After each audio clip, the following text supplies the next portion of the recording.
Little tie up here between Hero and Amen Thompson, and out of nowhere, Ronda Rousey judo toss. Now, this was the moment of decision for Tyler Herro. Do I get into this pile up? No, let me just hit a little bounce celly like I made a three ball. Let me linger around the pile, and then out of nowhere, Amen Thompson appears again, and he's about to stand 10 toes down wrong. Instead, he looks like Jamiroquai on the backwards escalator talking that shit. You know Shingun wants a piece of somebody, or at the very least wants to take a sniff of somebody. Jalen Green with the classic hold me back. But my question is, did Asar Thompson somewhere sit up like the Undertaker, sensing a disturbance in the force? Was something calling him? But let's really take a look at the different angle of this thing. You imagine heroes saying, get off me, you can't guard me, right? But the problem is, a man not only has inside leverage, right? But then he's got both collars. So he ragdolls Hero to the floor, who kind of reminds me of Telly from Kids, that scummy type of aura. Meanwhile, you know Dylan Brooks is bricked up. Think Thompson is in shock that Hero's pretending to want the smoke. Tyler doing kind of like a nervous bunny hop backwards, right? But let's take another angle and look at some of the other reactions, because if you're a Heat fan, what you love is Scary Terry's reaction. He's the inbounder, and he kind of comes in with a Goldberg type of spear, no hesitation.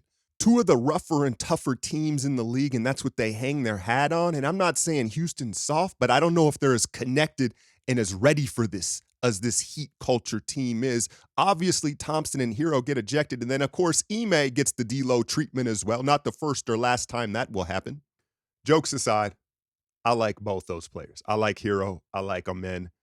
Just getting my jokes off, right? And taking that opportunity. But, these are two of the rougher, tougher teams in the league, but they're just at different points. And obviously, the Heat culture is so much more established than what Udoka is trying to do in Houston. And I get it, right? I think Udoka has the personnel for them to play this way, but it's a fine line. Like, you want to be tough, but if you don't have discipline with your toughness, it can quickly become a disaster, right? And we know Udoka maybe not necessarily the most disciplined of cats, right? And as far as the actual tussle, like, Tyler Herro is a bucket, man. Is he going to make the All-Star game this year, right? There's no doubt about how good of a player he is.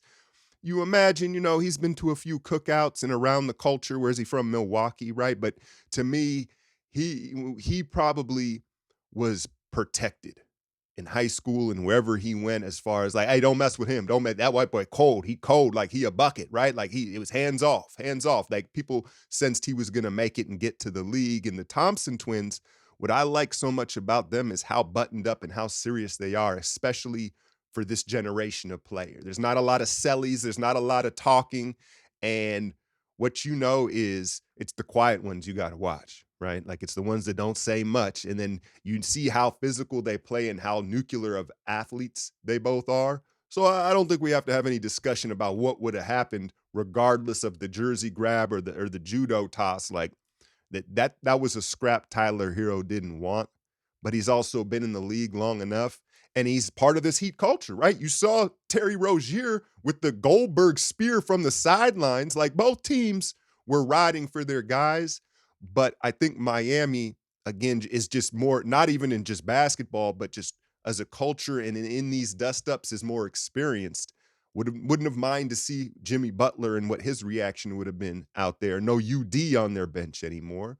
But the Heat scratching and crawling their way into a playoff spot in Houston, I'm still very high on. I'm curious to see if they're going to make a move. It feels like they have a lot of assets. I would be wary of De'Aaron Fox. I guess I haven't really talked much about this De'Aaron Fox situation with Mike Brown obviously getting fired. And I really didn't like De'Aaron Fox's response in that video. Y'all saw the video of Mike Brown dapping him up and talking to him. And he just didn't show him any love. He didn't show him any love. Differences aside, it wasn't always like this, right? They had some good times together, and he has been a part of building him to the player that he is, and he couldn't even dap him up.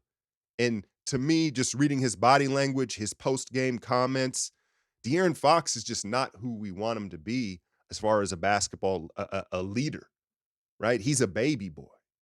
He's a baby boy. You can just see it in his body language and the lack of accountability. He's someone who, I just talked about Tyler Herro kind of being protected in his high school, in his hood in Milwaukee, right? Like, oh, he gonna make it to the league. We protecting him. But De'Aaron Fox looks like someone who's been pampered and it's made him soft and entitled. He doesn't have accountability. Now, we know he's a tier one talent, but the issue is, look, if it's KD, if it's Kawhi, if it's like some big wing star player, I think it's easier to deal with them if they're not necessarily a leader and don't have some of these other intangibles. But if he's your point guard, he's your on-ball point guard, and De'Aaron Fox is missing that, he's a baby boy. I'm not saying don't trade for him, but I don't think it's as clear cut of a decision for some of these teams as people would make it out to be. And Houston is one of those teams that, probably has the ability to acquire him. But I don't know. I don't know if he fits the Houston Rockets culture and what Udoka's trying to build there. Maybe the Heat could toughen him up. But yeah, just having a little fun with an NBA tussle here. And if you're new to the channel, hit that like, share, and subscribe. I'm out, y'all.